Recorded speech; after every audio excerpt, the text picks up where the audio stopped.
ready? Yeah. Ish. Welcome to the Metabolic Chronicles Podcast, episode 19. Is it 19?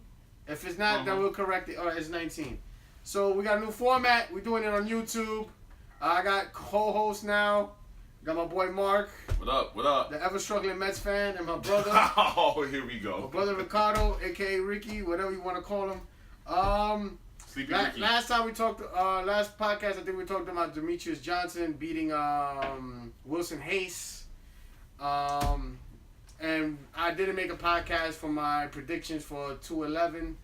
But I told people that Stipe Miocic was going to beat up or knock out Junior Dos Santos, and that's what happened. Let's talk about the fight. Yeah, Junior Dos got knocked the fuck out. I mean, there's not much else to say. I mean, I don't know where Junior Dos goes from here. I like him as a fighter. I just think his jaw isn't there anymore. He's been in too many fucking wars. Kane took years off of him. Stipe took years off of him the first time they fought. The little brawl when he had Mark Hunt, and then, you know, of course he got knocked out by Alistair Overeem. So he's still one of the best heavyweights in that division. It's just his jaw is very, very suspect nowadays. Yeah, honestly, I think he should just. I honestly think he should hang it up. He had a kid, you know, he's good. He had a good run. Unfortunately, 2 fights with Cain Velasquez were not very good for him. Well, 3 fights, excuse me. Yeah, 3. But the first fight wasn't considered a fight because he knocked him right the fuck out. First fight he won. Those other 2 fights, he got brutalized. He was pretty much the Walking Dead for most of those fights. He got brutalized. So let me guess, he's pretty much the Glass Joe from Mike Tyson Punch Out in UFC then. No. But you just say, his jaw is weak. He still knocks niggas the fuck out. It's just, he's kind of punch drunk. Like, he gets hit. If he gets hit clean flush, he's out. Yeah, the armor ain't there no more. The armor ain't there no more. He's taking too much abuse. But he's still stupid dangerous. I wouldn't want to fight him any other day of the week. I don't give a fuck what anybody says. He still has it. Like, as far as fighting, it's just sometimes he goes into no defense mode and he does that running away with his hands out. I think that was those were bad habits he picked up when he was training with Nouveau Niao. Yeah, probably. Well, Cain Velasquez, of course, you know, 14 wins, 2 losses. Yeah, I mean, Stipe right now is on a roll. He's mauling whoever steps in the ring with him. Only person I want to see him fight is Cain Velasquez because everybody keeps talking about Stipe might be the best heavyweight of all time. I personally think Cain is probably he has all the attributes to be the best heavyweight of all time. Whenever he fights somebody, it's a mauling when he's on point and then when he's not at high altitude. But besides that, he's mauling everybody. I mean, when he fought Verdum, he was beating dog shit out of Verdum to his gas tank depleted, and then he got caught with that fucking guillotine. But if you watch the first round, it was a complete ass whipping till he gassed out. And that's because his stupid ass want to go to Mexico 2 weeks before the fight. Verdum was there like 2 months. Yeah, Verdum was there for like 2 months. Damn. So, yeah, Verdum is trash. There was no way in hell Cain's supposed to lose to Verdum. But Cain's coming back, and from what I heard, they're just lining him up with Stipe. And I'm thinking it's going to be an old school Cain Velasquez fight. He's one of those fighters that even if he takes a long layoff, when he comes back, he's still incredible. Look what he did to Travis Brown. Look what he did to yeah, to be fair. Yeah, to be fair, Travis Brown ain't shit. Fuck Travis Brown. But team fuck Travis Brown. Yeah, team fuck team fuck Travis Brown. Hashtag. He doesn't deserve Ronda Rousey. But and he'll lose a baby. Yeah, loser babies. But yeah, it's not an accomplishment to beat the shit out of Travis Brown, but he mauled the shit out of Travis Brown. He mauled the shit out of Bigfoot Silva. Everybody he touches, he mauls. It's like you're in a fucking octagon with a chainsaw. And I think he'll do the same thing to Stipe. Stipe fights just like Junior Dos, better defense, but I just think if Cain grabs you, it's a wrap. And Cain got great head movement. He has great head movement. I think if he grabs Stipe, it's a wrap. And then that whole talk about Stipe being the best heavyweight of all time is out the window. Yeah, I agree with you on that. I think the fact that he trains with Daniel Cormier, and Daniel Cormier is one Olympic level wrestler, two a natural heavyweight. He shouldn't even be light heavyweight, but yeah, I think that gives them a lot of tools, especially since they both go so hard on each other. And AKA they train like the Flintstones. So let's talk about Dustin Poirier versus Eddie Alvarez. This fight was the old school MMA rules where 3 points of contact on the floor and you hit somebody in the face with a kick or a knee, it's considered the down opponent. I picked Eddie Alvarez to win. Dustin Poirier was beating the dog shit out of him in the first, almost finished him. Second round, he almost finished Eddie again with strikes, and Eddie did what Eddie always does. He grabs you and fucking holds you for dear life. He got a couple hits off on Dustin, and Dustin dropped, and he had one hand down, and Eddie, I guess still thinking we're unified, hit him with 2 knees to the face and basically knocked him out. So the ref stopped the fight and called it a no contest. So it's basically a no contest. Nobody wins. But if this was unified rules, then my prediction was right. Eddie Alvarez won. So I'm taking that as, yes, I was right. Yair Rodriguez versus Frankie Edgar. I said they were feeding Yair to the wolves a little too soon. He still could. I mean, they made him fight BJ fucking Penn, and all of a sudden you throw him to the number 1 guy in that division. Hey man, BJ Penn. Yes. Is the greatest fighter the UFC's ever known. He's one of the GOATs. He's one of the GOATs, but not at this present moment. Right now, he's a punching bag. Pretty much, yeah. Yeah, he's a punching bag. But you can't give Yair Rodriguez BJ Penn, and then, hey, here has Frankie Edgar. The guy who pieced up. Yeah, the guy who mauls everybody in that division. So it's like, except Jose Aldo. He just, for some reason, him and Jose's style. Yeah, turn counter punch, yeah. So they gave him Yair, and Yair automatically tried to do that spinny shit, and it was a wrap after that. He never got off the mat. He just got elbowed and ground and pound to death. His eyes swelled up. He looked like he was smuggling a melon in his face. I still think Yair could be a champion. He has everything in his arsenal to be a champion. He just needs to work on his wrestling. He's still young, so, you know, hopefully by the time Frankie is on the decline, he's going to be climbing up. So, because Frankie, I think, is 35, so eventually he's going to start declining. Yeah, Yair got a long way to go, but once he's up there, it's going to be hard to beat that dude. But Frankie Edgar, he just has to wait whoever wins that fight between Jose Aldo and Max Holloway. I mean, how many people are you going to feed him? He already beat everybody in that division. Yeah, I mean, I think the better fight for him would be Holloway. Yeah, I mean, because it's a fresher fight. And he's proven he can't get past the wall. Yeah, he can't. It's proven that he can't beat Jose for some fucking reason. Damian Maia versus Jorge Masvidal. The backpack versus Scarface. Scarface almost beat him, but Maia did what Maia does. He just grabbed him and never let him go, and it went to decision. Only thing I give Masvidal was that Maia couldn't finish him. When Maia gets anybody on the ground, it's usually game over, no matter what. Yep. But he couldn't get Masvidal for shit. But Masvidal did have his moments whenever the fight would start on the stand-up. Every round, Masvidal had moments where it looked like he was going to win that fight, but then he didn't pull the trigger. Or he just would not defend the takedown. I guess he was like so confident in his ability to stop Maia on the ground that he just didn't want to stop the takedown. I think if he would have stuffed a couple of takedowns, he probably would have won the decision. He would have won that fight. Yeah, he would have won the fight. We're going to talk about Joanna Champion versus Jessica Andrade. Every round is for Joanna.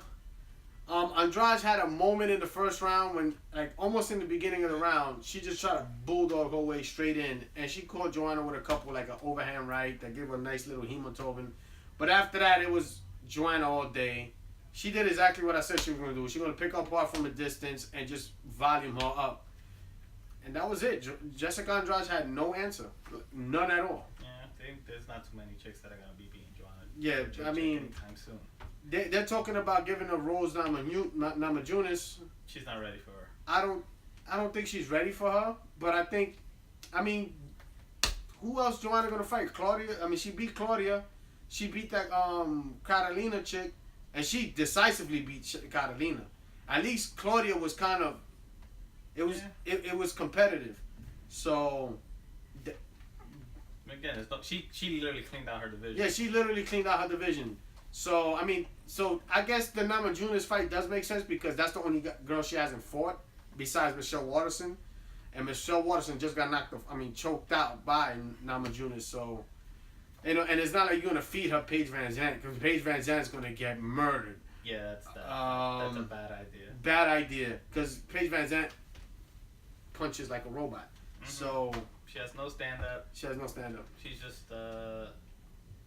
yeah. She's a pretty face. She's a pretty face, and she's a swarming fighter. Like she's pressure, and then tries to wrestle you. Yeah, and that's not gonna work with Joanna. Joanna's too good for that. And Joanna has amazing takedown defense. So, let's talk about boxing real quick. I was about to go home. I was about to ask you a question. Go ahead. Who's ducking Lady Cyborg again? Jermaine Durandame. Ducking Cyborg. I mean, she's saying it's not ducking. She's saying that she shouldn't fight Cyborg because Cyborg is a known cheater. Is she clean, right? I mean, to the USADA testing, yes, she's clean. Physically, looking at her, no. No. I'm gonna... I wouldn't want no parts of I went to the gym for 2 years straight lifting heavy weights, and I didn't look nothing. Cyborg dwarfs me, and no, I'm sorry. I'm 6. Yeah, I'm a tall dude, but none of you guys do like 6-hour intensive training workouts. She a beast. With steroids. We don't know. Allegedly, she took steroids. Not allegedly. No, she was caught using steroids. Okay. Yes. Currently in her last. She's been clean. Currently, she's been clean. The last time she was flagged was for I believe it was a steroid, but it was something basically to get her back. Her health because she had a terrible weight cut. She had a really bad weight cut, and they had informed USADA about that. Yeah. So in that one, she was still clean, and it was only after the fight that they administered it. Clean. Yeah, clean. There's always gonna be the asterisk on her, but. Yeah, 145, Jermaine Durandame, thinking that she's not gonna run into Cyborg there. Cause it's stupid. Because the only other person there is gonna be Holly Holm, and you're not gonna fight Holly Holm every fucking time. Then on top of that, Durandame's a big hypocrite because she talks about fighting clean, but yet in the fight with Holly Holm, she hit her.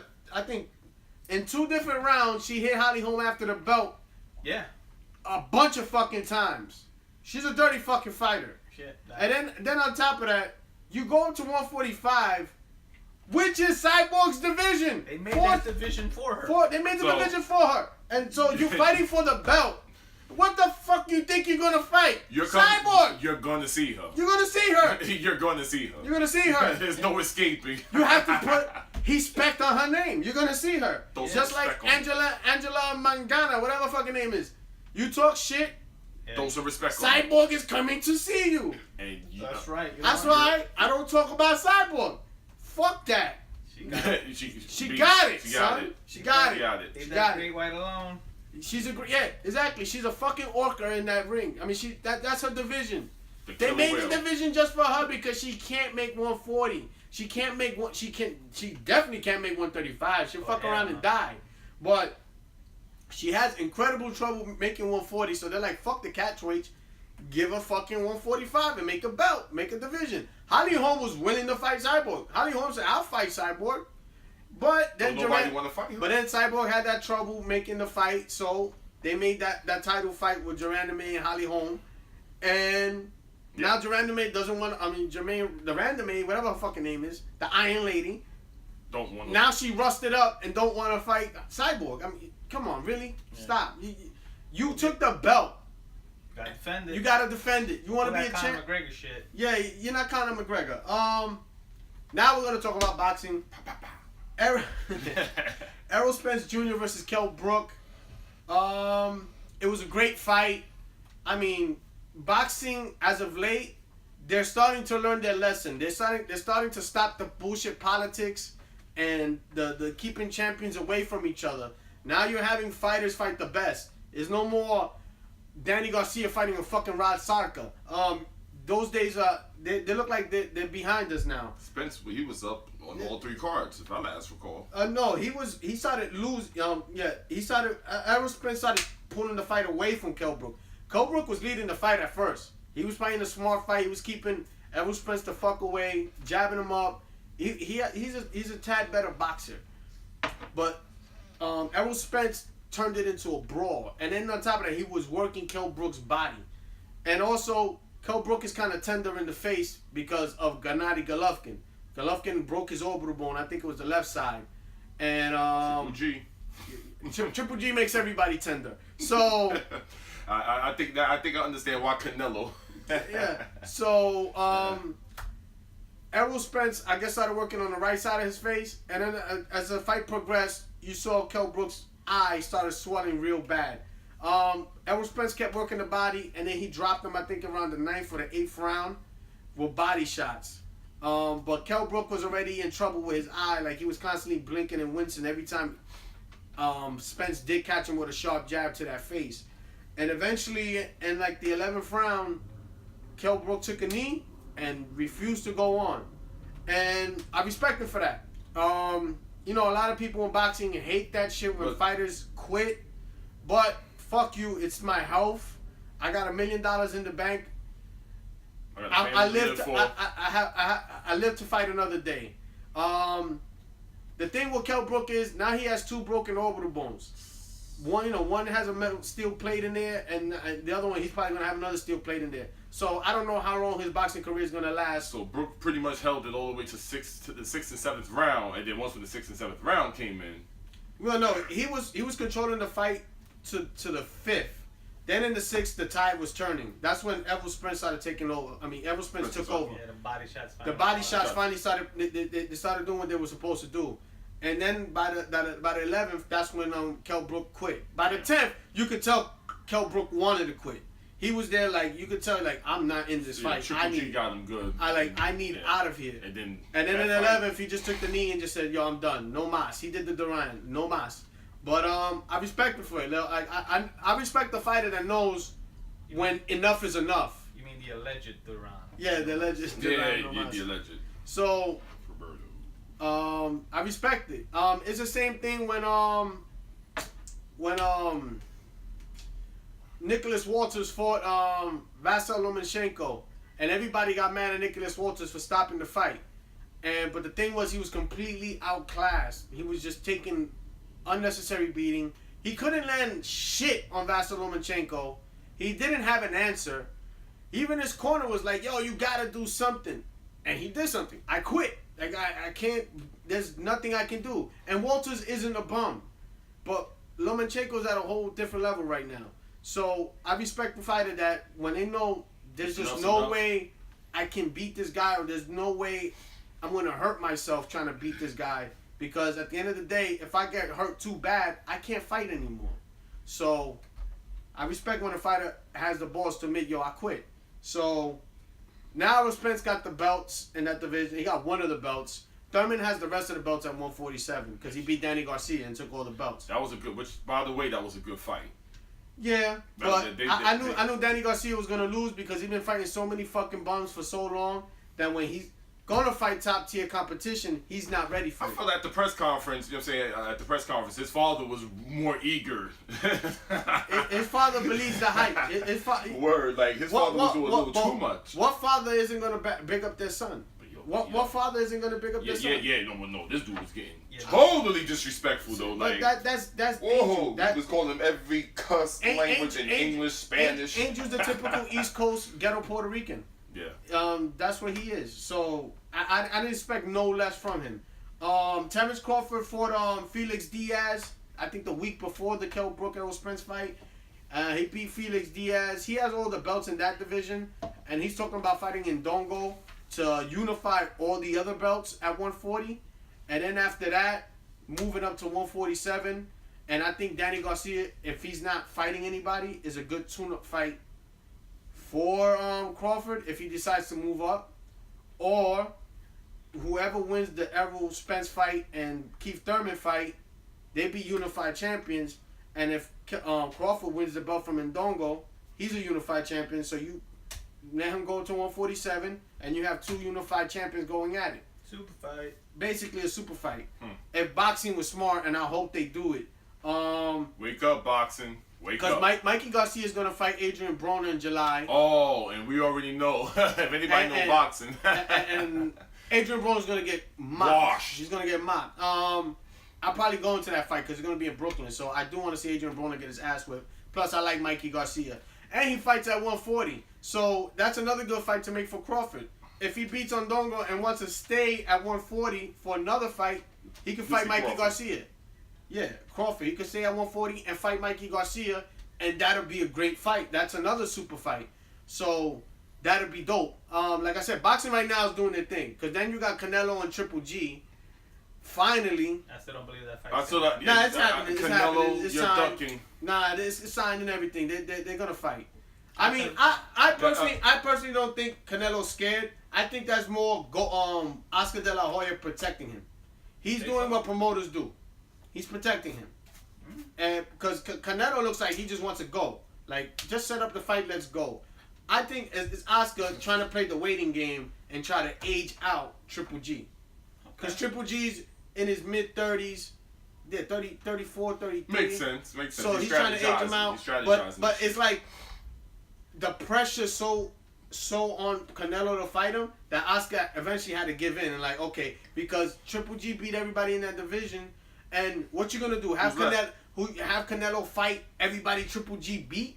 No. So just make the fight. It makes sense. So and you know Triple G's a troll. Nah, Triple G don't talk shit. He's a troll. He gonna talk shit regardless. Like, listen, why you scared? Why you scared? Why you scared? I want to fight anybody, anytime, anywhere. You know how you talk. Yeah, because at the end of the day, this is a money fight. This is a big ass fight for boxing. Why not make it? I mean, I see what Oscar's doing. He's building up hype. He's feeling like if he takes his time and it keeps Canelo away longer and longer, it builds more hype for the fight. Yeah, but then don't that sound type hypocritical though? I mean, you know. I mean, but same thing he would say about Mayweather. Yo, you ducking Pacquiao. But that's what boxing promoters do. They're hypocritical. Look at Dana White. How many times there ain't gonna be no women in the UFC? There's never gonna be women in MMA. That's true. Ronda Rousey came along. Boom. Now we got three divisions? 3 divisions in women MMA, and on top of that, they headline pay-per-views. Actually, there's gonna be 4 now. Yeah, 4, right? They're gonna do the 115. They're doing one. They already got 115. Oh, 125. They're doing a 125. Okay, 125. So now you got 145, 135, 125, and 115. Look at that. And this is from a guy that said there will be no women fighting in the octagon. Thank you, Strikeforce. Thank you, Scott Coker. What is it? Cody Garbrandt is out of his fight with TJ Dillashaw. He had to go get bacchiotomy. So now they're talking about making a fight between TJ Dillashaw and Mighty Mouse. Mighty Mouse said no. He said TJ has to fight somebody in the division and then get a title shot because he doesn't want to hold up the division. And I respect that. Because there's a lot of that going on in the UFC right now. A lot of holding up of divisions. Not even that. It's just since they've been bought by who's that? WME? Yeah, WME. Once they got bought up by them, like every fight needs to be a super fight all of a sudden. Because they're trying to make that money back. Yeah, but it's $4 billion. It is $4 fucking billion, but at the same time, it's hurting the fucking franchise. Yeah. And the fact that Eric Silva left. Joe Silva, excuse me. I keep calling him fucking Eric. And since Eric's a fighter. Yeah. And since Joe Silva left, like the cards have been really, really hit or miss. Yeah. And like badly. Like this next upcoming card is coming up. Was it 122? The next one? 112, I think. Is it 112? Yeah, it's 112. Whatever. 212. 212. There you 212. go. Like UFC 212. Like it's probably. We got 200 in our mind. Yeah. Like 100. It's probably one of the it's one of the most uneven cards ever I've seen. Like there's literally maybe about 3 or 4 good fights on the card, and then the rest of them are pretty much bottom of the barrel guys that even on their website they have no photos of. Yeah. That's bad. Like you have like half of the fucking roster that's there has no fucking picture. So that means either one of these guys never fought in the UFC, or they didn't do well enough to warrant a photo in the official UFC. I think a lot of these guys, they just went to the favelas and gave them Reeboks fight kits and just like, yo, come on, let's fight. Yeah, they probably just pulled them all out of little gyms in Brazil and were like, God, no, you got it. Tout bon. UFC Sweden Fight Night Sweden happened. I don't really feel like talking about the whole card, but we're gonna talk about Glover Teixeira versus Alexander Gustafsson. Glover got fucked up. From round 1 to round 4, Glover got fucked up. No, 5th round. Excuse me. He got knocked out in the 5th. I like Glover. He was amazing when he first showed up. I thought he was gonna beat John Jones when he first fought John Jones, and then John Jones schooled him in that fucking clinch. Cause he was knocking everybody the fuck out. Glover was scary. Gustafsson, I mean, it was uppercut city that day. I was like, he broke Glover's nose. Uppercut like left, right, or just the same uppercut. one? It's the same one over and over again. Jesus Christ. Every fucking round, it was hit, run away. Hit, run away. And Glover really couldn't land shit. I mean, Glover tried, but Glover didn't show no head movement. Like, he would just walk right into everything Gustafsson threw. And it was kind of hard to watch, too, at a point, because you're just like, God damn, this guy's taking a fucking beating. And at times, Glover's heart kept him in the fight, because he got knocked down, I think, in the 3rd. And y'all was like, oh, this fight's over. And Glover got back up and just continued taking the beating. And then, you know, I guess his body was like, yo, we done. Can't take no more. And then Gustafsson landed 3 uppercuts in a row. Glover went for a punch. He dipped the punch and then hit him with a straight and knocked him right the fuck out. And Gustafsson just looked at him and walked away. Like, he knew that was enough. Gustafsson is... Since Rumble's out the picture, Gustafsson is the man in that division. Next to Jones in DC.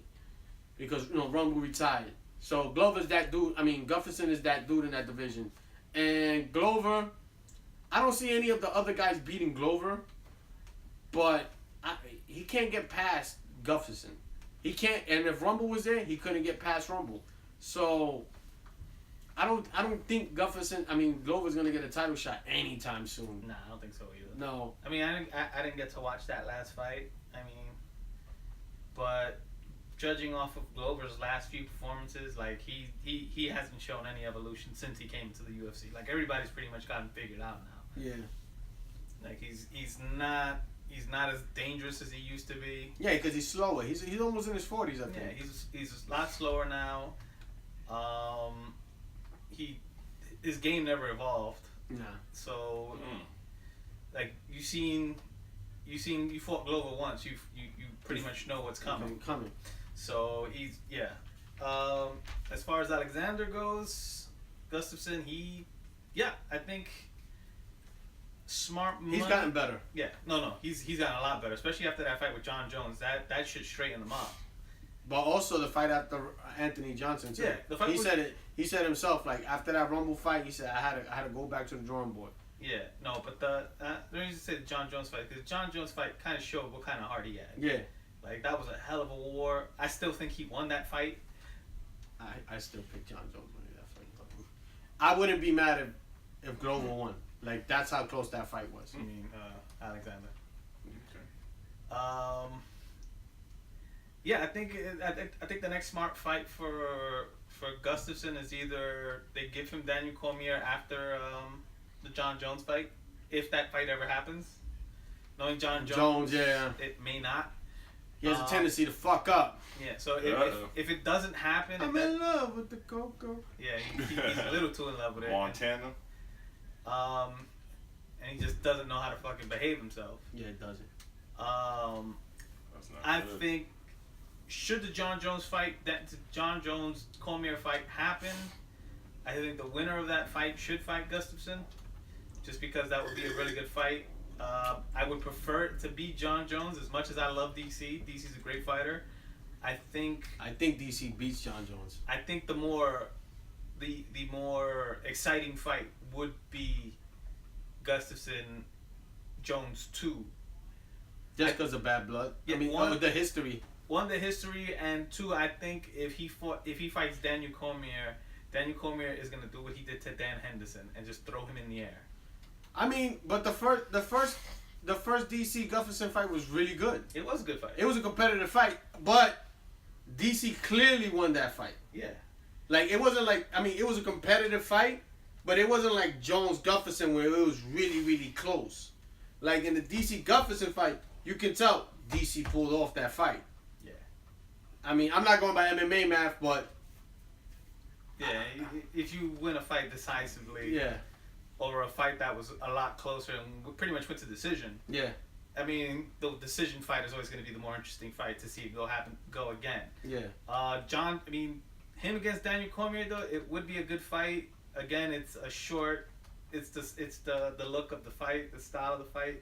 You got Daniel Cormier who's a lot smaller, more compact, Stronger. a lot stronger. But then you got Gustafsson on the other side, who's really tall, lanky, and has really good striking. Yeah, he rocked DC in that fight. He rocked DC in that fight. He's tall and lanky, more definitely. So it's a good dynamic for a fight. Like, can Cormier get back inside and work and take him to the ground again, or can Gustafsson actually pull it off and stay on the outside and do the running? Yeah. See, but the thing is, DC cuts the ring real good. No, he has. Yeah. He cuts the ring really, really fucking good. He's explosively quick, which is scary. Like when he gets close enough, he's like a dwarf from Lord of the Rings. Yeah. Dangerous over short distances. Yeah.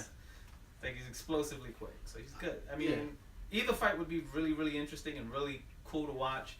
I would just prefer the John Jones fight just because it was a really, really close fight. It was a really close fight, and he's one of the few fighters that John Jones fights that John Jones doesn't have an advantage over. Yeah, he doesn't have a height advantage.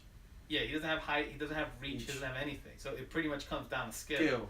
So and I think Gustafsson now is his hands are crazy now. Yeah, I think he's the better fighter, especially since he's been more active. He's been active, yeah. That's why I got DC beating Jones. Because I think the inactivity is gonna hurt John. And the coke.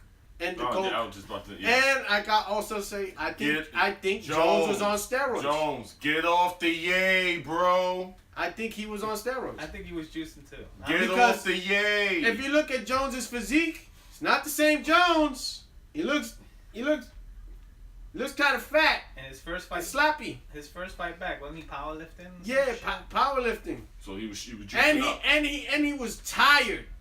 He fought over St. Preux and was tired. Ovier St. Preux. He had a hard time beating Ovier St. Preux. Vince St. Preux. Whatever.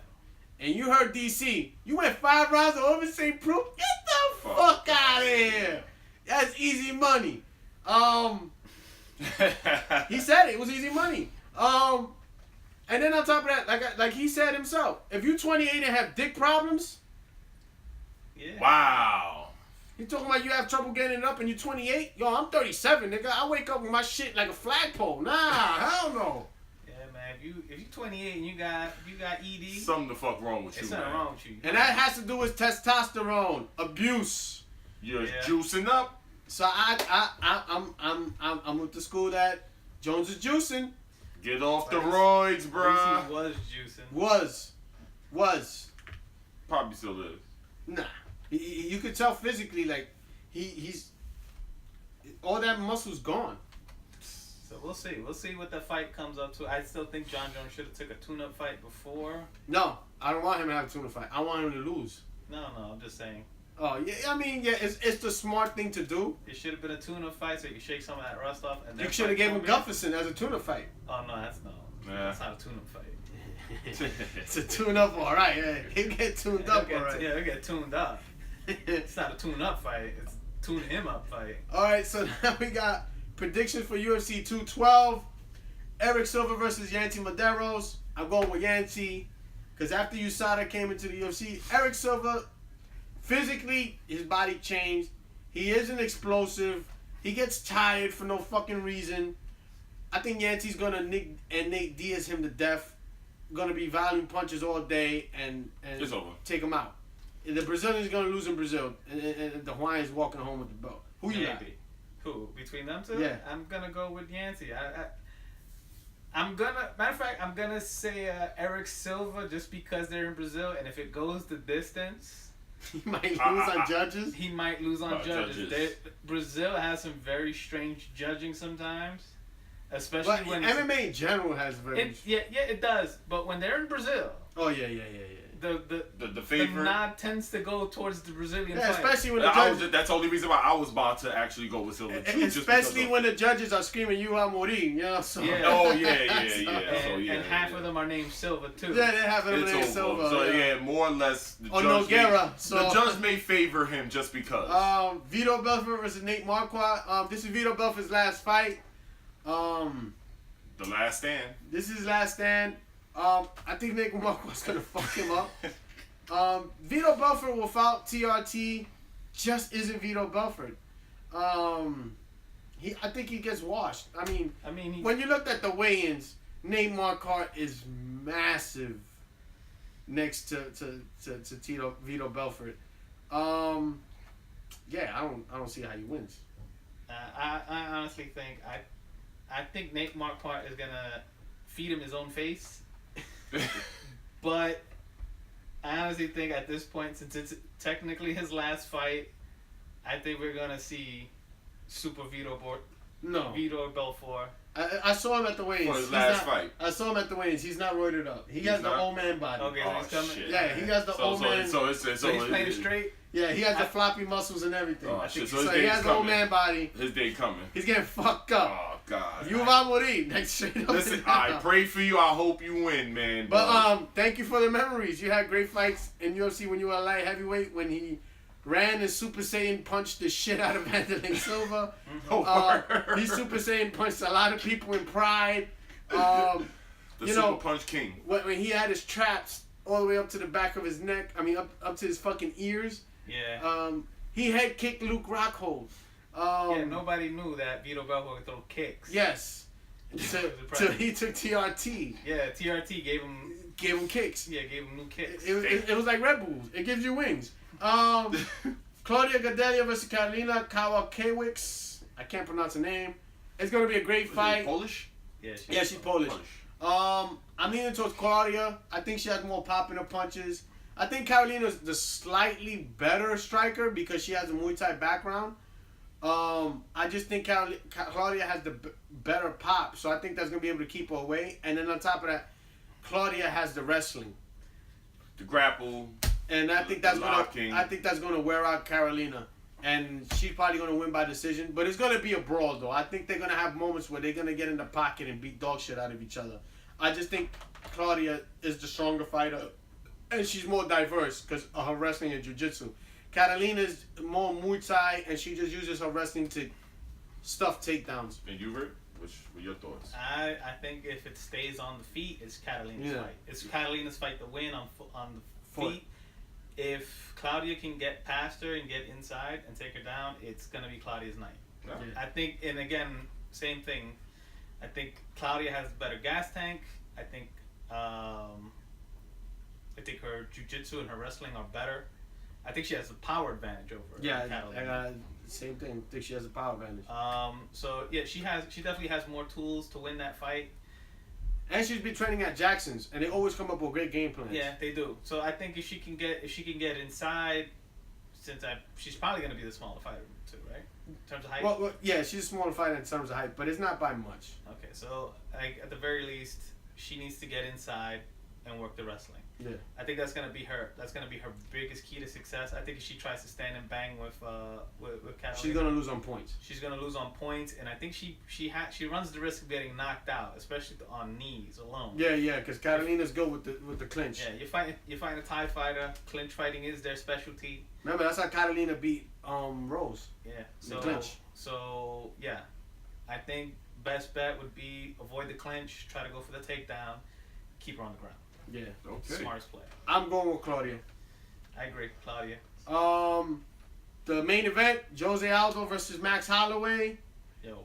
It's a toss-up fight for me. I'm leaning towards Max. Like I said, 51% to 49. Not by much.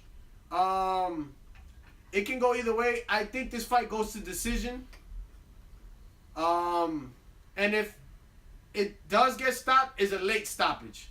Because Max ain't known to like knock people out immediately. It's usually a cumulative punishment. So I'm going with Max, but not by much. Like if Jose Aldo wins, I'm not surprised. But I'm just leaning towards Max. I think his volume, his movement, I think that's gonna help him in this fight. Rick? I'm still going with where's Aldo? As Mr. Max Holloway likes to call him. Terrible. That's very bad. Trash talk. Trash talk. I think Jose Aldo, brother. Yeah, he's counter punch specialist. I think he's gonna be able to nullify those leg kicks too. Yeah, he's gonna nullify a lot of Max Holloway's game with the leg kicks and with the counter shots. Max Holloway is gonna have to be on point that night to beat Jose Aldo. I also think Jose learned a very valuable lesson with his fight with Conor McGregor to not rush in. Who would rush in on Conor McGregor? Jose Aldo did, and it cost him the fight in 13 seconds. Yeah, he lost in 13 seconds. Yeah. So I think at the very least he's gonna play his role the same way he did with Frankie Edgar, where he just waited him out, turned him, counter shot him. Every chance he got, he's going to use them leg kicks to set up a lot of work. At least that's what I think. Max Holloway, definitely, I'm not sleeping on Max Holloway. Max Holloway has a lot of weapons. To beat Jose Aldo, he definitely has speed. He has the movement. He has the youth. And the chin. And he has a tremendous... He took some hard shots by Ricardo Lamas and just stood there and banged with him. That is true. And and Ricardo Lamas is not an easy fight in that division. And he is coming off of a lot of wins, so he has a lot of momentum with him. So I think it's still going to be Jose Aldo's night. I think him being at home is going to help more than anything. That's going to bolster him some more. I think it's going to be close, but I still think Jose Aldo is going to take that fight. I wouldn't be surprised if Max Holloway manages to land a big shot and put Jose Aldo down. I think if it goes to decision, it's going to be Aldo's night. That's my personal opinion. I'm going with Max. I think it's Max's time right now. Well, we shall see how things turn out. Next thing. On a surprise note, Roy Nelson signed with Bellator. Old man Bellator. It was a surprise to me because usually when a fighter's contract is up, you know, they go into the free agent market and UFC usually tries to match what they're trying to get from the other organization. But supposedly on the MMA Hour, Roy Nelson said that didn't even have to happen. He said he had his lawyer and they went straight to Bellator. There was no free agent, no nothing. So, I mean, I think it's a good move for Roy because, I mean, for years, him and Dana White been bumping heads. For years, he's been talking shit about UFC. He's never been happy at the UFC. Yeah, and he's been languishing in the heavyweight. Yeah, he's been languishing. Like, his last fight, he got beat by that kid, that tall motherfucker, Volkov, I think his name is. I don't remember his name. But on the MMA Hour, it sounded like sour grapes. He's like, I came there to fight. He came there to run. And I was like, the purpose of fighting is to hit and not get hit. I mean, the guy is like almost 7 feet tall. There's not much running for him in that octagon. No. So stop saying he was running because he wasn't. He pieced the shit out of you, bro. Yeah. He outclassed you. And everybody's been outclassing him for a while already. I mean, he's an exciting fighter to watch. I mean, that's why people tune in to watch Roy Nelson fight. Yeah, just because either he's gonna knock somebody out, or he's gonna be in a brawl, or he's gonna get knocked out himself. Recently, he's been getting knocked out, but you know, like it sounds like sour grapes when he said that. Like I hate when fighters say that when they lose. It's like when Jose Aldo got knocked out by Conor McGregor, and then say Conor McGregor has soap for hands. I still don't get that. I don't get that. And unless you mean you got washed, and then okay. Sound pretty bitter to me. I get that metaphor, but yeah, I never heard of soap for hands. yeah, soap for hands. Yeah. After you got knocked out in 13 seconds. What kind of shit is that? Yeah. But and soap hurts. Yes. You ever got beat by soap? It hurts. Even the suds, if it gets in your eyes, it hurts. So watch Full Metal Jacket. Yes. Word, Private Pop. You see how much soap, how hard soap can hit. Yeah. So I think Roy Nelson going to Bellator is a better move for him. I mean, because their heavyweight division is basically non-existent. He got Chet Congo in there. You got Matt Mitrione, Fedor Emelianenko, and then Roy Nelson. Yeah, there's not much going on. There's not much going on in there. So hey, hey, have fun in that small pond. Yeah. I mean, you're gonna beat Fedor at least. I mean Fedor's a shell of himself. So it's a good move for him. He wasn't doing much in the UFC. Again, the competition there is a lot lighter. He's getting up there in age, and plus he's getting to cake up. Yeah, he's with the sponsors and all that shit. Yeah, he gets to cake up again on his sponsors. But on top of that, like his chin isn't what it used to be. There was a time when you could have knocked Roy Nelson out. I remember when Junior Dos Santos beat him up for 5 rounds. Sheesh. And when Verdum kneed the shit out of him. Yeah, and he didn't go down. And he didn't go down. Like now he's getting knocked out on the regular. So I think, all that moving to Bellator where the competition isn't as stiff is a good idea. But there's old fighters. It's a lot of old fighters. There's a lot of old fighters in Bellator. But at the same time, Bellator is making a lot of good moves. They're making good moves. Because they just signed Rory McDonald. And he had him fight Paul Daly, which is a good fight for him. Because then you get to see...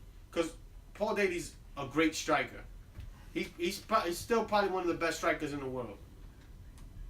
So to have him fight Rory McDonald was kind of like a litmus test, like to see where Rory McDonald stands in the rankings as far as Bellator goes. Yeah. And he mopped the floor with fucking Paul Daly. I think he's gonna dominate that. Yeah, division. I think he's gonna dominate that division because he was the high echelon fighter in the UFC. So yeah, he's gonna do great at Bellator. Fight with your man.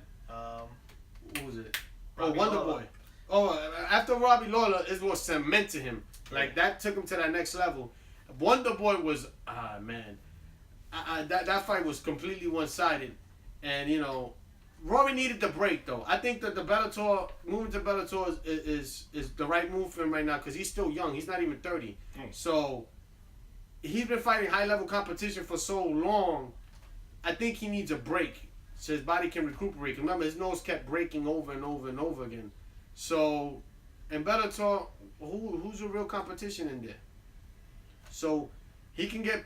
He said he's going to fight at 170 and at 185, and he'll get those belts then. And now when he comes back to the UFC, he has more leverage because it's like, well, I'm a 2-division champion, and then on top of that, people are watching him on TV, so he's bringing in more ratings. Yeah. So when he goes to the UFC, he has more for the bargaining table. Like, look, I got this, and there's more hype for him when he comes back. Yeah, I mean, I still think if Bellator keeps making these moves and snapping up these fighters that they're throwing money at, I think they have a chance of becoming something. They just need to stop doing old man fights. Stop the sideshow fights. Old man fights. Yeah, they got to stop with Ken Shamrock. I think Hoist Gracie's gone already, so they're not doing Hoist Gracie. Yeah, I think that was a one-time deal. Yeah, one-time thing. But still, I didn't want to see that. Oh, I kicked my dick. I mean, Kimbo Slice is dead, so we're never going to see Kimbo Slice fights anymore. We'll never see R.I.P. Slice. R.I.P. Slice. I fucked with Slice. We'll never see Dada. Never going to see Dada 5000. He supposedly had like 3 heart attacks in the ring that fight. Yeah. I mean, Kimbo's son fights in Bellator. He's not that bad. He's not that good. Yeah, I actually seen He's a couple like of his middle fights. of the road type dude. He's a balanced fighter. He's a middle of the road type dude. Shout out to Baby Slice. How old is he? He's probably in his early 30s. Early 30s? Yeah, he's probably like 31, 32. Like I say, middle of the road. He's going to be a gatekeeper. Yeah. Maybe even, Just because if he sliced his son. I was gonna say, if he was younger, it would be at least he has time to develop. Yeah, he has time to develop. You're in your late 30s, forget it. Yeah, you're in the early 30s. Yeah. Of course, you got Michael Venom Page. Who they don't push. They don't push. They don't give him real competition. They're coddling him way too fucking much. Also, Michael Venom Page seems to always get hurt. I don't know what he's doing. I think the fight to make for Michael Venom Page to see where he's at is Paul Daly. Paul Daly's just coming off a loss. Venom just beat a nobody. So if you want him, it makes sense. Because also Paul Daly did the smart thing. He called him out.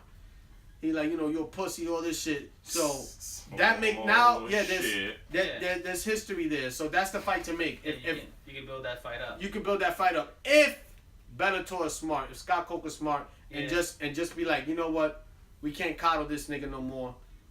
I mean, at some point you gotta let him off the leash. You gotta let him off the leash. It's like what the UFC did with Jones. They were like, okay, we're giving you all these easy fights, and they just fed him Shogun Rua. Yeah, and a broken Shogun Rua, but still Shogun. Shogun Rua was a fucking champ though.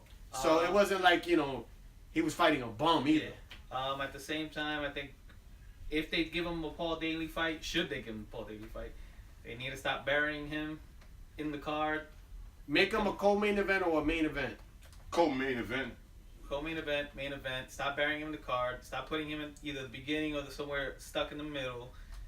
Put him somewhere to the back. He has a lot of buzz behind him. It makes no sense that y'all bury him in the middle of the card. He's probably one of he's pretty much the face of Bellator at this moment. Oh, yeah, of the younger generation. Yeah. Then on top of that, his knockout of Cyborg was fucking ungodly. And on top of that, it was viral as a motherfucker. Yeah, that shit was a fucking Mortal Kombat move. Yeah. He shattered the dude's fucking skull. So it's like, come on, man. Like, you have a star there. And the worst part is, I guarantee you, UFC reps are looking at this kid right now.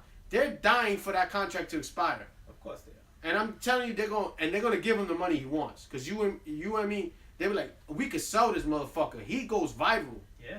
Yeah. He does shit in the ring. We can sell this. They're gonna jump on it. He's gonna be like, he's English. That's nothing. He's English. He's English. So he got the worldwide appeal. Yeah, so they're gonna look at him like he's gonna be their next Conor McGregor. He likes to talk shit.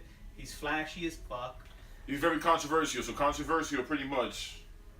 I wouldn't say he's controversial. He's just he's loud. He's loud. That's enough. I mean, like he talks shit. He's flashy. Well, he doesn't call anybody out either. Yeah, he doesn't. Okay. He knows how to sell himself. He knows how to sell himself, and that's what makes him good. So he backs it up. And he backs it up. Like I said, not against the best opponents, but he still backs it up. He makes it look effortless. Like he has a really good highlight reel. Now, if they give him some real opponents, like that's the one thing they need to do is solidify him. They need to give him real opponents and put somebody out there where you can see, like, yo, he's the real deal. Like again, going back to Conor McGregor, love him or hate him, at the very least, he's been fighting real competition. He's the real deal. Like, everybody likes to say that he's a fluke, he's a this, he's a that. They can say whatever they want. Yet Nate Diaz beat him once. He knocked out Jose Aldo in 13 seconds. This was a guy who was going undefeated for 10 years. But that's his fault too. I mean, like, you ran to him. Yeah, I mean, no, it's part of the fight. Yeah, it's part of the fight game. Everybody gets caught. And Conor called it. That's the best part. Conor called it. And then on top of that, he beat a guy who was pretty much undefeated for about 10 years. Yeah.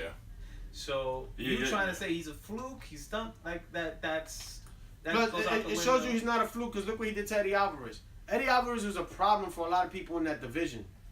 Conor schooled him. Tore him apart. Like, that, to me, that's what they need to do with Michael Venom Page. Give him some real competition.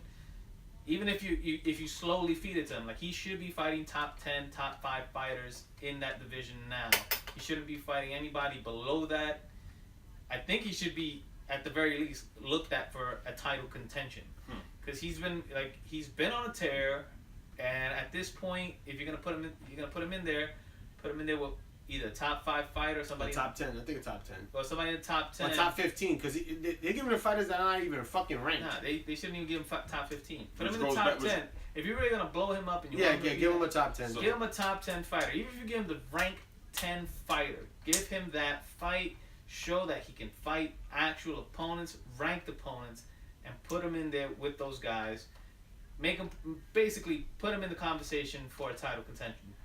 Which actually not a lot of top fighters. That goes back to the headlines for UFC in Brazil. Yeah, not that much. And then on top of that, Bellator's putting out a pay-per-view.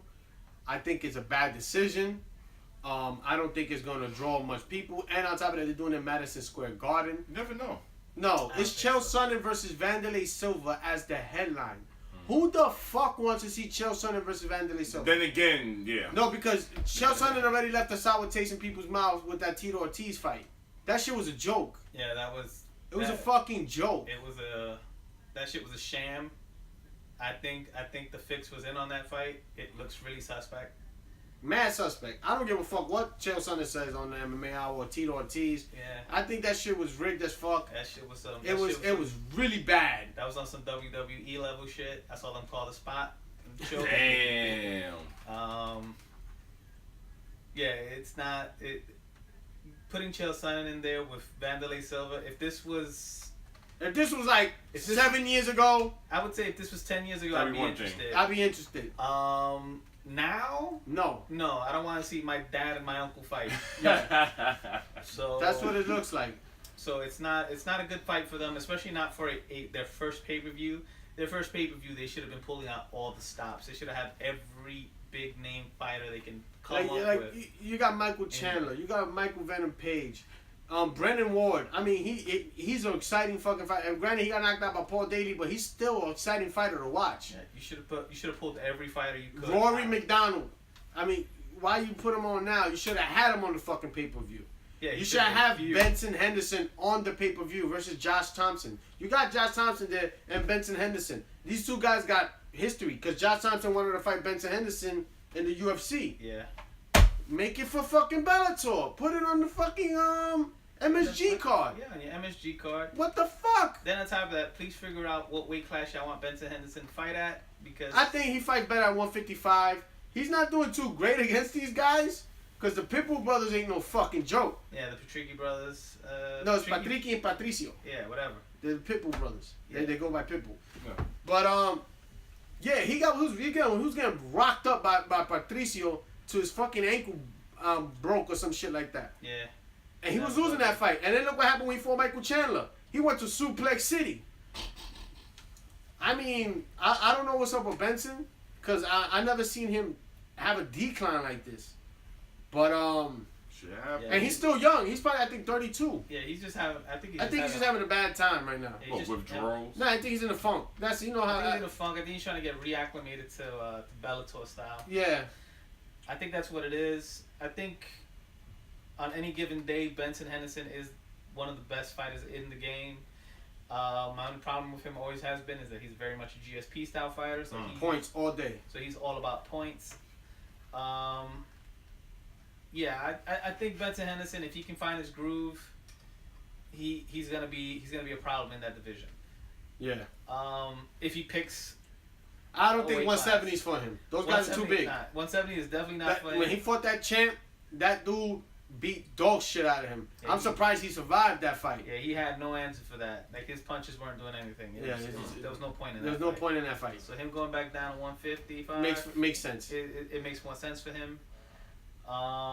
Yeah, he goes there, gets the right fights to start with. Like the fact that they try to start him at a championship fight, which makes sense. You know, he came over from the UFC. Yeah, but he fought the championship fight at 170. Yeah, he fought at 170, which was and then when he went down to 155, he fought the number one contender, which was Patricio. Yeah, and I think he had and Patricio was beating him until Patricio's leg, his ankle gave out. Yeah, and I think he had a bad weight cut for that shit. Too. Yeah, he had a bad weight cut. That 170 thing. Not making excuses for the dude, but then when he fought Michael Chandler, forget it. That was. Like, I think he just needs time to readjust and maybe refocus on what he's doing. But I think at any given time, Benson Henderson is, again, like I said, one of the best lightweights. One of the best lightweights in that division. Period. Yeah. Yeah, I think Bellator, if they keep scooping up UFC talent, they might end up being something. Yeah. Hopefully they fix their shit up. And they need to stop Bellator kickboxing. It sucks. Yeah, they were stupid giving up Glory. UFC was so smart in copying Glory. Glory is so much better than Bellator kickboxing. I mean, granted, they got Joe Schilling, who I love, but you can't just carry a whole organization off of one dude. I mean, who does that? Bellator, apparently. Bellator kickboxing just isn't good. It's just it's Glory. Yeah, it's Glory light. Glory is so much better. The presentation, the fighters. You got you got Nikki Holskin in there. You got Rico Verhoeven. You got like all the best fucking kickboxers there, and you got dope ass Muay Thai fighters that are transferring into kickboxing there. I mean, Sayan Chai was there. You got Sita Chai, Singh Pinong. I mean, it's dope. I like Glory kickboxing. I like what the UFC is doing with it. But no, there's no but. It's fucking great. Yeah, it's great. If anybody who's watching this is into MMA or just getting into MMA, I highly suggest you start watching Glory kickboxing. If some of you guys like MMA but hate the wrestling aspect of it or the ground aspect of it, then watch Glory kickboxing. You're gonna love it. Trust me, it's great. Because sometimes Muay Thai fights are boring. So kickboxing kind of takes off that whole sweeping shit, and it makes for great fights. Yeah. Glory kickboxing, check it out. Glory kickboxing, and it's usually on UFC Fight Pass. Yeah, I still think they need more of a clinch game, but that's me. Anyway. Yeah. Okay. And what else we talking about? Conor McGregor versus Floyd Mayweather. Yeah, that fight's not gonna happen. I think it's gonna happen. No. I think it's gonna happen. It's only done on Conor's side. I don't think Floyd is gonna do it. I think the contention is gonna be the split of how they're gonna get paid. And if it doesn't match up, that fight's gonna happen. Watch. I'm gonna believe that fight is happening after the first round is over. Makes sense. I mean, I personally don't think Conor stands a chance. Oh no. No. We're being real. It's a whole different fighting style. That's like if Mayweather would have jumped in UFC. We all know he will not fucking last in that damn octagon. It's not that. It's the way your mind is set up for a certain way of fighting. So Conor's to just use hands. Yeah, it's gonna be. I think he may fuck around, kick him. It's gonna be a hell of a transition for him, and I don't think his boxing is to the level of Floyd Mayweather. Yeah, he can't even grab. He has to grab. Like I think again, I've said this multiple times. I've never been a fan of Floyd Mayweather, but I still think that he is probably one of the greatest boxers this generation. Period. You see, he should admit it. Yeah, defensive boxers. Yeah. Listen, don't start your shit. I think Vasyl Lomachenko is the best fighter alive right now. I think in terms of boxing skill and boxing IQ, Floyd, there are very few people who can fuck with Floyd. Reagan though.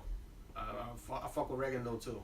Yeah, all right. That nigga's a beast. I'm just saying. Fuck with Mayweather. Yes, he can fuck with Mayweather. I would go with Zab Judah still. No, he was close. Zab Judah was Washington. No, I'm talking about Washington. I'm talking about at that time.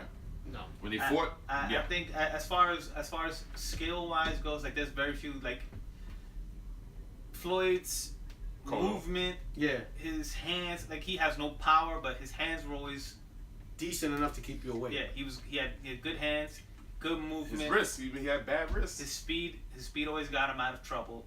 And then on top of that, he's one of the few fighters that he used those first couple of rounds to figure out how you fought and pretty much adapted to how he calculates. That's what I love about. He calculates his punches. Like, okay, this is a point right here, boom. Another point right here, boom. Like he adapts to your fight style.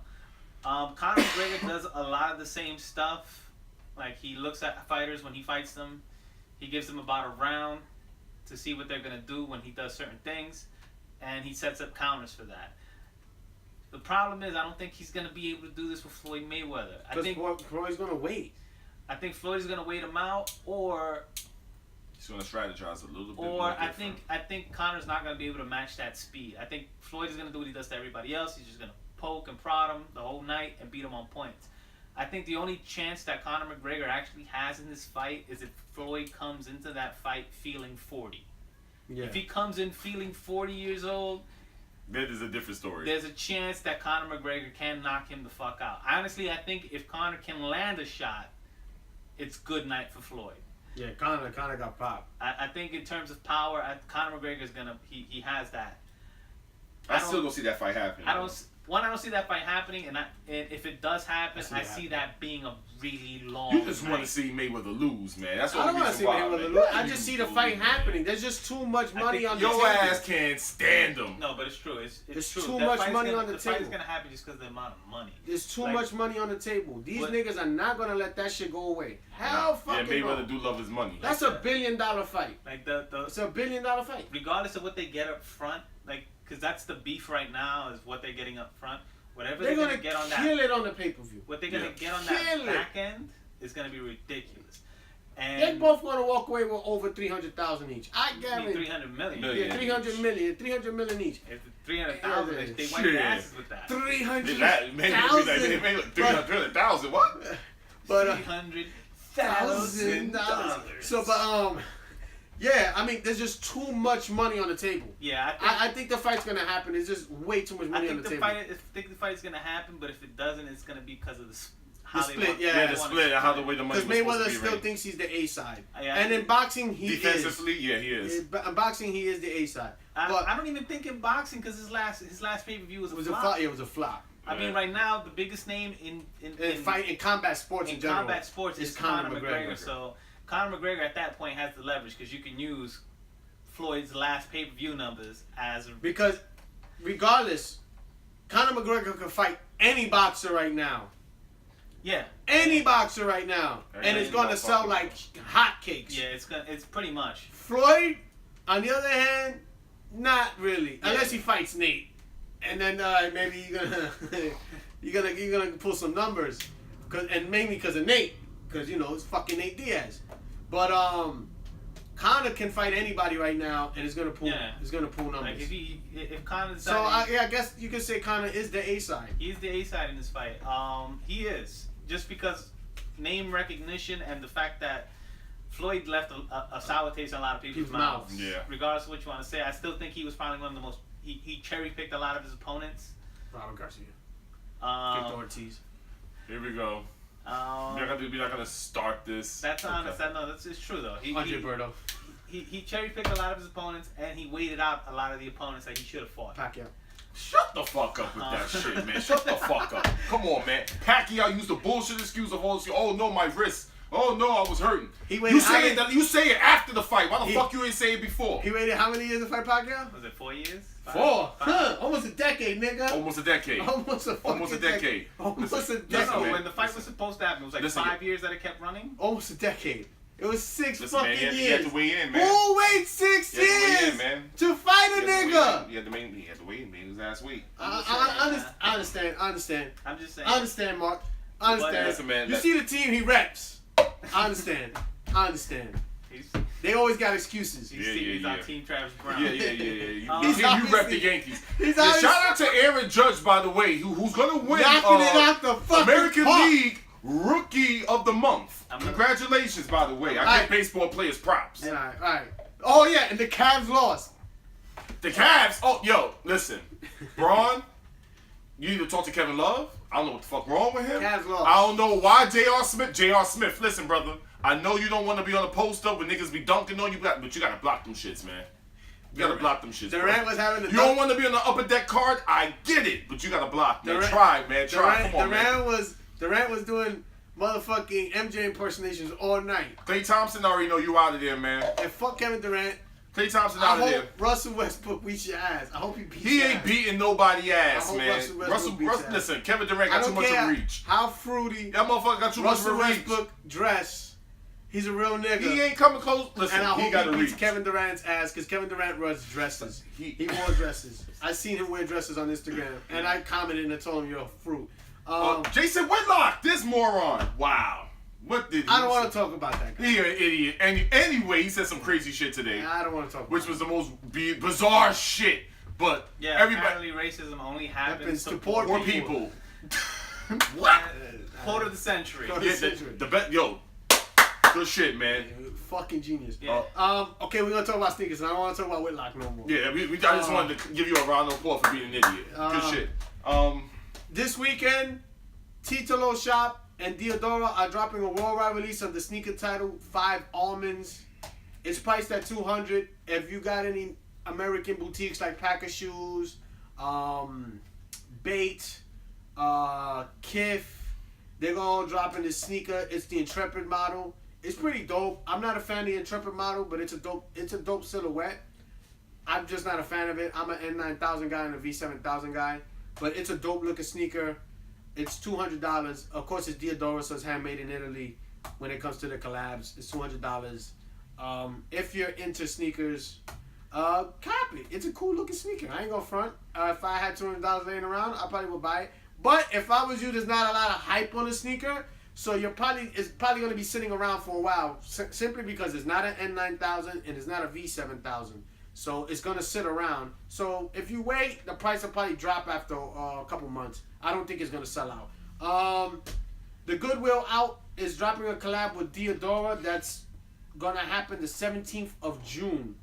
I don't know. I don't have no idea what the models are gonna be, and I'm saying models because there's 2 different trailers for the sneakers. We were with the horse. Yeah, there's one with the horse, and then there's another one that talks about fear, and it's black and red, and the one with the horse is like purple and white, or pink and white. So I'm thinking it's 2 different sneakers. Then I heard that it's a pack, so it's probably gonna be 2 different sneakers. I don't know what model they are. It's probably guaranteed it's probably an N9000, and if they're feeling froggy, they might do a V7000. So it might be 2 dope ass sneakers. We'll see. I'll keep you posted, I guess. Bait is also putting out a collaboration with Diodora. Bait loves making collaborations with Diodora, based on the Transformers franchise. 2 models are N9000, one based on Optimus Prime, and the other one based on Megatron. There's a Bumblebee version, which is going to be a S8000. It looks pretty cool. I'm not a real fan of the S8000, but it looks fucking dope in the colorway that they put it in. Yellow and black, and the grommets for the shoelaces are red, so it looks pretty cool. And the Soundwave one is an Aeon OG model. I never heard that model before. I never seen it, but it looks pretty dope. I don't know when they're gonna drop.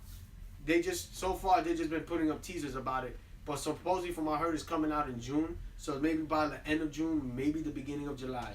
There's just so many other Diodoras dropping right now. I think they want to space it out. So they're probably going to do that. The boutique or designer, whatever he wants to call himself, but I guess his boutique is called Off-White. He's dropping a Jordan 1. There's no official drop date for it. They're talking about June. But there's no date as so far. But online, you can find plenty of videos of people already having the sneaker.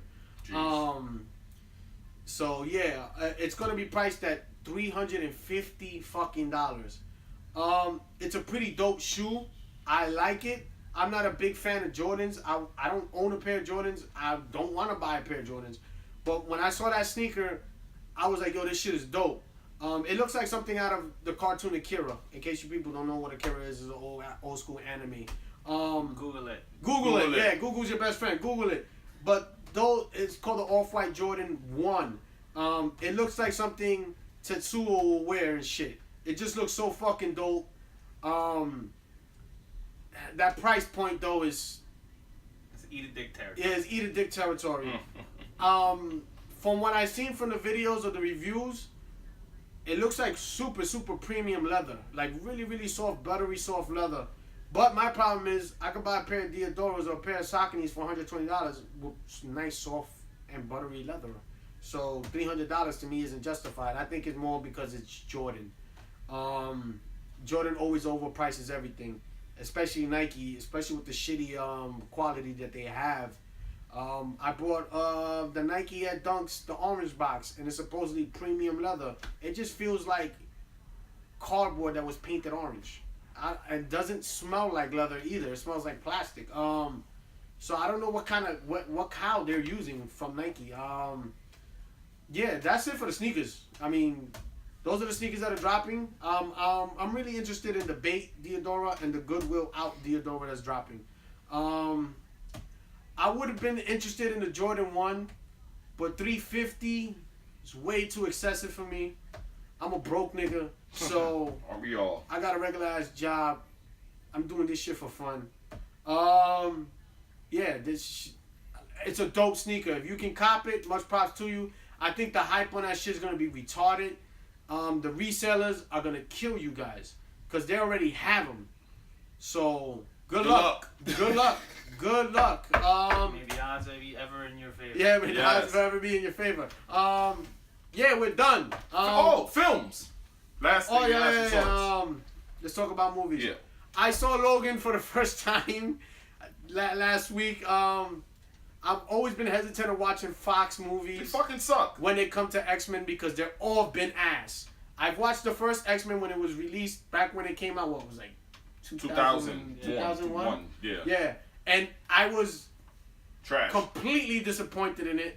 Fantastic Four, trash. Daredevil, trash. Like everything that Fox has released under Marvel. But the X-Men franchise in general has been garbage. Yeah, it's been garbage. Look, the only thing I actually liked was X-Men First Class, but I thought that shit was trash. I mean, yeah, it was trash. Havoc doing hula hoops was the biggest insult of all. Yeah, and he wasn't Scott's brother either. Yeah, that was another thing. Fuck you, Fox. So that I think the only thing that Fox put out that I was thoroughly entertained by was Deadpool, and Fox had really nothing to do with it. They just released it. Ryan Reynolds was the one who was the brainchild behind that, and that up to Ryan. That was a great movie, and Fox didn't want to even put that shit out. He had to leak that trailer, and that's what built the hype around it, and eventually they had to put it out. Yep. But Logan, I feel was like too little, too late as far as the franchise is concerned. I like the movie. I think the movie's great. Patrick Stewart does his thing in the acting. He really pulls at my heart. Like every scene I see him in, it makes me feel so fucking bad. Like I feel like hugging him and shit. Like, yo, everything's gonna be okay, Xavier. But and Hugh Jackman does his fucking thing. Like I was really. This was the Wolverine. He does his thing. But I just felt like, damn, y'all waited till the last movie to do this. That's how it would be. So I mean, that's how it would be sometimes. It's just because Deadpool proved that R-rated. Yeah, R-rated movies work. Well, then we had Blade. Nah, but it's not the same. It's not the same. Like nobody knew Blade was a fucking Marvel movie. That's true. A lot of people did. Everybody was surprised that nobody noticed the fucking Marvel. When the third one was released, which I thought was stupid because they should have released it. They should have released the Marvel logo on the second one because that was the year when X-Men was released. I mean, Part 3 was and they didn't release that Marvel logo for that. I was like, what the fuck? Well, because Marvel didn't really have anything to do with it, and there was no Marvel Studios at the time. Well, for X-Men there wasn't either, right? Not really. But that's what I'm saying. They released the logo for the first X-Men. Yeah, but nobody knew about Blade. Like Blade is like Blade. Even in the comics, Blade wasn't like a known comic. Yeah. Like he's the first. He's technically. He's like Morbius. Like like some people know about him, but he's always been like a side character. Yeah, like he's the first. He's one of the first black superheroes. Period. Yeah. I think he is the first black superhero. Yeah. No. It's Black Panther. Yeah, Black Panther. I think Blade predates Black Panther. You sure? I believe so. I think Blade is the first black superhero. I know White Tiger's the first Puerto Rican. Yeah. Yeah. So. Black Panther, White Tiger. So nobody knew Blade. Blade always kind of played the background role. Most people don't even know Blade exists in the fucking Marvel universe. Yeah. Period. I seen them in the Spider-Man cartoon. He did have a couple cameos in the Spider-Man cartoon. If you go back. Yeah, the cartoon, but that was after the movie came out. Nah. Yeah. No, that was before. That was before, bro. That's what I'm trying to tell you. It was before. But again, I didn't like the Spider-Man cartoon. It was the X-Men cartoon for me. Blade, Blade was the first actual good Marvel movies, and they proved that you can make a good superhero movie. But the problem was at the time, every comic book movie was terrible. Yeah, I think the only exception was like the first Batman. Yeah. But pretty much and the first Superman, the first two Supermen. Yeah, second one was my favorite. But and after that they stunk. Yeah, but pretty much every comic book movie that came out around the time I like Man of Steel. Yeah, they were all. They were bad movies. No, we're not talking about Man of Steel. That was later. We're talking about before. You said all of them. Like before Blade came out. No, Blade like came out. Richard Donner, Superman, Yeah. and everything that came 3, 4, whatever. Like those were terrible movies. Yeah. Solar Man. Richard Pryor. Is Radioactive Man or Solar Man? Solar Man.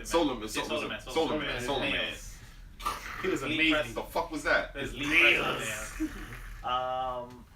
Yeah, like nobody knew Blade, so like they got to get away with whatever the fuck they wanted with that. So they went crazy with Blade. Oh, rumor. There's a rumor, and I came across it on Twitter that Josh Gad. I don't know if anybody knows who Josh Gad is. Josh Gad is. He posted up a picture on his Twitter of a significant character from the Batman universe. Oh yeah, supposedly they're pushing him to be the Penguin. Exactly. What are your thoughts? No. I mean, if he's gonna do it, if he's gonna be in Matt Reeves' Batman, Matt Reeves' Batman, yeah. I like Josh Gad. Josh Gad is a better actor than most people tend to give him credit for. I mean, who's Josh Gad? Give me a good character. Josh Gad was the voice of the dude from Frozen. From Frozen, the snowman. I think that camera's off. No, it's not. Yeah, I think it's off, bro. The Dude, screen turned black. Don't worry about it. Oh, okay. So we're not gonna worry about it. Josh Gad. Oh yeah, I know that fat fuck. Yeah. Yeah. He's gonna play the Penguin. Like supposedly he's in the rumor to play the Penguin. He looks cool. I don't have a beef with that. I think. But see, the thing with the Penguin is he's so outlandish. How did you make him like more rooted to reality? Well, if they're doing. Because I don't want to see Danny DeVito. Long ago, according to the sources, it was supposed to be Philip Seymour Hoffman for Christopher Nolan's version. Nah, from what I heard, Nolan wanted no part of Penguin. He wanted no part of Penguin. No Robin. He wanted no Robin. He didn't want any of the goofier characters. Like any character that he couldn't pull off. See, like I think Riddler would have worked. Yes, exactly. In Nolan's universe. Yeah, but he didn't want Riddler either. Like the Riddler was crazy though, and there's so many versions of the Riddler. Like to him, if you don't say the Riddler, you say the Riddler the wrong way, he'll blow your fucking head off. The thing right now with the Riddler, I think the Jim Carrey version left the sour taste in so many people's mouth. I mean, that everybody thinks the Riddler's goofy. What would have made the Riddler work? Like the Riddler, to me, he's the intellectual equal of Batman. Yeah. Like he's a pure narcissist. They challenge each other mentally, psychologically, intelligence. And the game, and I think if you made a movie with the Riddler and just the Riddler, it'd be like a thriller. Yes. It'd be a and I think that's where Nolan could have really done a good job. That's what I'm saying. That's why he could have done an amazing job with that if he'd have got to do it. The Nolan verse was fine. I want to see what Matt Reeves pulls out of his hat. Yes. Oh, supposedly Deathstroke, the Joker, and Scarecrow. Yeah, I heard about Scarecrow. Jackie Earl Haley, the rumor, supposedly. Oh, really? For Scarecrow? Yeah. That's actually a really good pick. Yeah. Sources. That's a good pick. So I'm not sure about Joker though. I mean, unless it's not Jared Leto. Yeah. And they redo Joker. We listen. Everybody know. Wonder Woman's being released today. I mean, they said it's the best movie since The Dark Knight. So I mean. Yeah, but I mean that's not saying much. For DC. We all know. Yeah, because DC's been dropping turds right now. Yeah, Batman v Superman. Y'all both don't like it. Me on the other hand. Suicide Squad. Suicide Squad. Yeah. You definitely want to commit suicide after watching that shit. Yeah, it lives up to its name. I felt they could have directed Joker better, but you on the other hand wouldn't think that. Of course, you. Nah, I don't think they. I think they took up. They took too many liberties with Joker. With Suicide Squad, I think they just took the completely wrong route with the Joker. I think Jared Leto has the chops to play the Joker. I still think he could do it. No. That's it. Change him. I think at this point the damage has been done. The damage has been done. Change him. Thank you, David. Goyer. David Ayer. Oh, okay. Mind you, I like David Ayer as a director. Fury's probably one of the best. Yeah, Fury's a dope. I love the writing for Training Day. But I think that was Warner Brothers too pushing him to. Yes. Because they said they had so much footage that it could have actually made a Joker movie. It was over 2 hours of footage. Come on. I don't want to see a Joker movie. That's not the point though. But the whole point is they could have made him the villain. But basically, they didn't. Supposedly they re-edited the film without him, and like the version that came out isn't David Ayer's actual version. But he's basically being like a corporate guy and saying he's like, no, that's the version I wanted to put out. But apparently the studio had a lot a big hand in that movie. Yeah, because they was fucking scared because of Batman v Superman. And then the only good thing about Batman that's happening with the Batman since didn't Ben Affleck drop out of that whole fallout was the fact that James Wan is making the Aquaman movie. That's you listen. James Wan? The Fish and the Furious. Yeah. Fuck you. To which Mark is very happy about. Yeah, but don't fuck it up. I'm happy, but I'm scared. Because as you can see, he has the Aquaman shirt. Fish boy. Yeah, shout out to Josh being a fucking asshole saying that shit too. Yeah, but yeah, Fish boy. So what's good though is the fact that they basically the deal that James Wan had is that he has free reign with the Aquaman movie. There's gonna be drifting sea monsters, yes. Drifting dolphins. Stop playing games, man. So you make it seem like he created the Fast and the Furious. So what that means is like he has final say in everything. And what happened? Why this is good? A lot of unnecessary gear shifts on dolphins. Bullshit.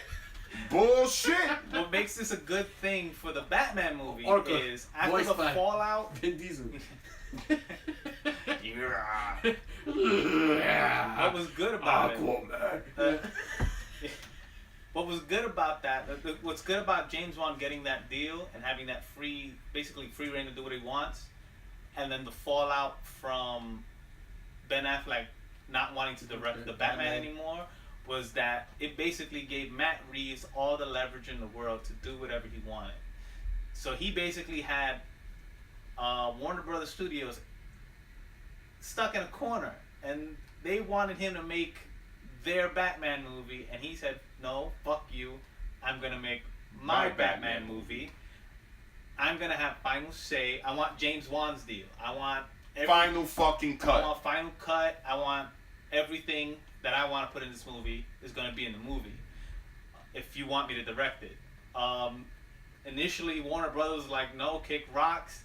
And then when he actually started kicking rocks, they were like, oh shit, he's actually leaving. And they ran. They called this bluff. Yeah. Listen, man, we got the man that's directing War of the Planet of the Apes. Yeah, so and they walked it back. They basically walked it back, and they gave him pretty much everything he wanted. Because the other scuttlebutt was that if they couldn't find a director, Ben Affleck was going to leave. Yep, he was. He's a great Batman. I ain't gonna front. Thank you. Oh wow, thank you. He supposedly after Batman vs Superman and the shellacking that it he took, went crazy. He really depressed Ben Affleck. Yo, he went drinking. He was killed by that, and again, the reason he took the Batman movie was because he was like. Shut the fuck up. Like his thing was he didn't want to be in another Daredevil. I don't listen. So I don't blame you. Daredevil was bad. Daredevil's my favorite Marvel. I don't blame you, man. So he said bad Daredevil. Bad. So basically, what happened was after the reviews of Batman vs Superman, which were pretty much universally panned, Martha. And we got the amazing.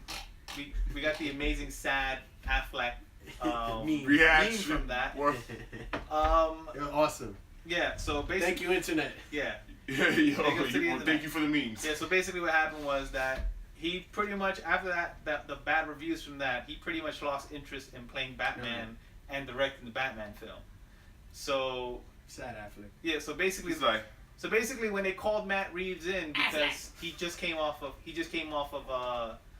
Planet of the Apes and his Planet of the Apes movies, which are fucking amazing. Yeah, they're great. Fucking love them. I love them. So, like, he just came off of those, and they thought, fuck it. Every other movie sucks so far. Let's take a shot in the dark. Yeah, let's take this shot. He's a proven director. And what they try to do, they try to saddle him with the script that they came up with Ben Affleck in them. But it was pretty much them still trying to do the world building thing and shoehorn everything into the movies, which has been their biggest problem. It ends up being a clusterfuck. Yeah, so Matt Reeves basically said, no, I'm going to rework the script, I'm going to do what I want to do, and I'm going to make a real Batman movie. And yeah, he pretty much got what he wanted. Thank you, James Wan, for that. Thank you, James Wan, but don't...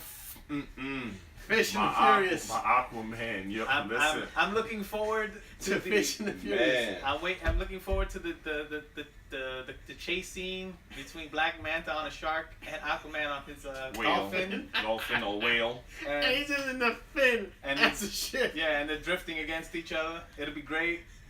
It's gonna be terrible. You just mad because in that DC versus Marvel fight, he whooped your man Neymar's ass. But that's a different story, though. That's impossible. That's impossible. Listen, man. Anything's possible. It's comics. Even though in New 52, they basically just turned him into Neymar. Yeah. Marvel wins, as always. So give the right, for Batman versus Superman 2, or they should have given the rights back to Marvel. Give the rights back to Marvel. It would have been a better film. Wow. That's crazy. I'm not too enthused about the Justice League. I seen the trailers. I mean, for a movie that spent that much money. Listen, thank God Aquaman is my favorite. Thank God Aquaman is like the entertainment of that fucking movie. He may save it. He just may save it. I don't think so. No, I don't think so. If the movie's bad, it don't matter how great Aquaman is. Even though he does look like the most interesting character in the movie. Yeah. Him and Flash. Yeah, him and Flash. Thank you. I'm around people that actually agree with me on this one. Because some people was just like, no, Flash, they used to the... But the budget that they have and the effects that they're using... For Cyborg? It looks like shit. It just looks like green screen galore. Listen, my biggest problem with that movie is that they're going way too big, way too early. Like, why are you bringing in Apocalypse in the first film? Like, that's pretty much what it looks like they're trying to stop. Either that or they're going to fucking do evil Superman. Oh, no. Well... It'll be corny. It'll be corny. I heard through the grapevine... It's going to be corny. Is he going to stop him through Martha again? That Superman is actually evil in the fucking Justice League. He's the villain. One of the villains. Yeah. If it's another long, drawn it's a 3-hour movie. Oh, that's it. It's trash. It's trash. It's 2.5 to 3 hours, if I recall. It's trash. Ooh, the beginning starts off with the Green Lantern, not Hal Jordan, the original one, and he's fighting, I think, Darkseid. That's how it starts off in the beginning. Okay, I'm just gonna say this. Yeah. Josh Whedon, please direct part 2. Patty Jenkins, please direct part 2. Not even. Josh, if you're listening, which I doubt, cut 45 minutes from that movie. Do me the favor and cut 45 minutes. Because knowing Zack Snyder, there's about 45 minutes of fluff in that movie. Damn. I like Zack Snyder, but damn, remove all Lex Luthor scenes. Yeah, all of them. Get rid of him. All of them. Either that or replace him with like old footage of Gene Hackman. Yeah, old footage of Gene Hackman. Or the dude from Smallville. I don't care. Or just put Billy Zane in there with a baldy. Word. I don't care. Word. Billy Zane. And I was just watching Demon Knight today. Billy Zane would make with a the bald head and all. Yeah, from an unrelated movie. Just find stock footage of Billy Zane with a baldy, and he has just random lines. Anything that Billy Zane has a bald head on. Then that motherfucker that stutters. What's his name? Jesse Eisenberg. Fuck him. He's so terrible. That's what you call it. The social. The red capes are coming. Yeah. I don't want him. No. Just take stock footage of Billy Zane with a baldy from whatever movie and just splice it in there. Yeah, it's better than anything Jesse Eisenberg does. I think either that or just cut all of Kevin Spacey scenes from Superman Returns into the movie. Yeah, that too. That's fine. Tonight. He was better Lex Luthor than Jesse Eisenberg too. Yeah. Or you could just take anything from Different Strokes and anything Arnold was saying. What you talking about, Willis? Whenever you have. Man. But yeah, Jesse Eisenberg was definitely the worst thing about. He was the kryptonite to that movie. Yeah, he tanked a lot of that film. Like he was one man on wrecking crew. And he just wrecked He saw unique. It was just, terrible. He was determined to ruin that movie. Well, thank you, Zack Snyder, for that one. Whoever the fuck was the casting director. Rick keeps coming. He's terrible. And giving people Jolly Ranchers. Yeah. No, that one was Doomsday. Did you fuck up Doomsday? He looks like a Ninja Turtle. He looked like he like Dr. Lizard from the Amazing Spider-Man. No, he didn't. He looked like a face-wise. He looked like a Ninja Turtle. He looked like a Ninja Turtle. He looked like the Ninja Turtle from Michael Bay shit. Yeah, he looks like the Michael Bay turtles. They put spikes on it. Like they just took Toka. one of the turtles. So it's Toka. Not even. They just took the turtles from the Michael Bay. Michael Bay ones. You said with spikes. That's why I was like Toka. You know, like the villain from the spikes. And then they took away the shell. They took the model of of those characters. They took the shell off. They took off its pants. I'll be real with you. I have a funny feeling that some of these people just take some of the money and just use cheap, effects, and they pocket the rest. I mean, it was what it was. It was a terrible movie. Wonder Woman, at the very least, is getting very good reviews. Fresh tomato. Which I'm surprised. When I first saw the preview for Wonder Woman, I was like, this actually looks good. I mean, it looks good. It looked good. It reminded me like Captain America, like the first Avenger. The first Avenger, like it had that feeling to it. I was like, this shit looks good. Yeah, I mean it's good. You got Gal Gadot, which I was surprised when she showed up in Batman vs Superman, and she played that role so well. Especially when she finally showed up in costume, she looked actually really good. She actually sounded like her. Yeah, she looked good in the costume and everything. I was worried about whether she could carry a film on her own. Well, I mean, apparently she can, but she's also being backed up by Chris Pine, that's not a bad thing. The man has charisma, even though he hasn't been in too many films. In a minute, he's been a pretty good Captain Kirk. What if I say I like it better than Will Shatner, Captain Kirk? No, you're not. She's not better. I was just. Nobody's. I was a Spock. Nobody's better than Shatner. You're bugging, man. Not even Patrick Stewart. Yeah, Sorry. Man. Sorry. Picard. Sorry, all you Trekkies. Patrick Stewart is nowhere near William Shatner. No, the Shat was the shit. Yes. There's no Spock was the shit. That sounds very disgusting. The Shat was the shit. But he's right. Shatner, baby, all day. Spock. They did have a good replacement for Spock, though. Khan! Of course. Khan! You can't be Shatner. Yeah. Benjamin. Well, yeah. With his overacting. Yeah, his overacting. Well, yeah. This is the end of the fucking podcast. There's nothing else to talk about, That's right. We're done. The next podcast will be after UFC 212. We're going to talk about the aftermath of what happened. Who won, who lost, what was the surprise. Yeah, who got punched in the face. Yep.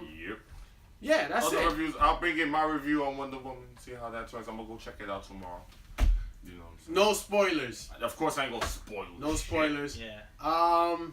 Except when unless all of us watched it at the same time, or watched it and then doing the podcast, then yes, there will be fucking spoilers, and we're not gonna tell you. Nope. We're just good luck with that. I'm not even gonna. It's gonna be a gamble. We're gonna say spoilers. No, y'all gonna get spoiled. I'm just gonna throw one more spoiler. I'm just gonna throw one spoiler out here.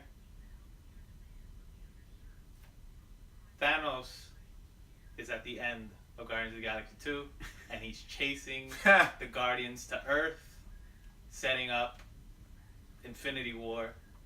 So I know right now, and he has one of the gems. And that's the soul. Boom. Spoiler. All right, we out of here. Peace. Bye. Take care. Oh, my back. Oh, sitting on that stool. The Crunchyroll. Oh. Hopefully that recorded. He's like, no, I only recorded 15 minutes. I know, right? The battery died. And the ship is still surviving. How much energy is left on that one? 76. Oh, yeah, we still good.